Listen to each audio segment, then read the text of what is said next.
Alright guys, here we go with the RWR ECM and countermeasure tutorial. So first we're going to talk about the countermeasures here. When you start the aircraft, the main thing you're going to need to do to get the countermeasures going here is to go ahead and turn on your ECM display box to either manual or auto.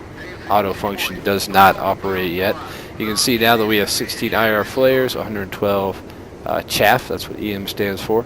So pretty simple, we're just going to dispense chaff by hitting the dispense chaff key, and flares by the flare key. And as you guys can see on the outside of the airplane there, flares are dispensing from the bottom rear, and there goes chaff. Pretty straightforward. Like I said, the more advanced automatic features don't work yet, so we'll cover those in 201, I would imagine.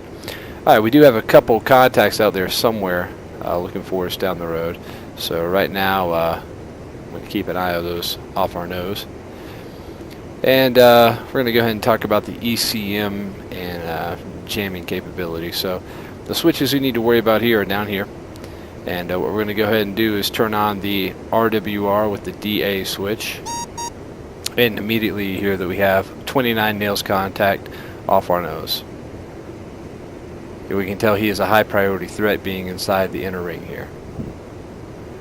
Okay, so now that we know we got a 29 out there looking for trouble, we're going to go ahead and go to the BR switch, which is our jamming.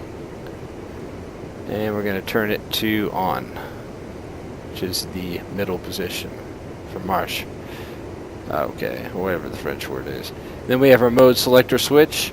The PCM priority countermeasure doesn't work yet, but what that will eventually do is basically up the strength of your RWR so high, or your ECM so high, that it jams your own radar. The square position is the only position that functions right now. And then we have VEL, which is standby. So if you want your ECM ready but not on, just put it in that position. I'm going to leave it in the square, so we have active ECM. Alright, now the other switch here is the D2M switch. That's the IR missile detector switch. It's going to be able to tell when a IR missile's been launched at you. Don't have it yet, but that'll be handy when we get it, and covered in 201.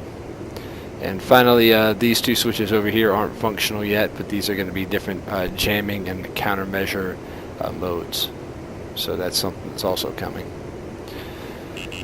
Okay, that is our, right on cue, that is our tracking indication. So when you see that inner circle there around the 29 off our nose, which it shows now is pretty close to us, if not right on top of us, that indication shows that you are actively being tracked. So it was perfect timing.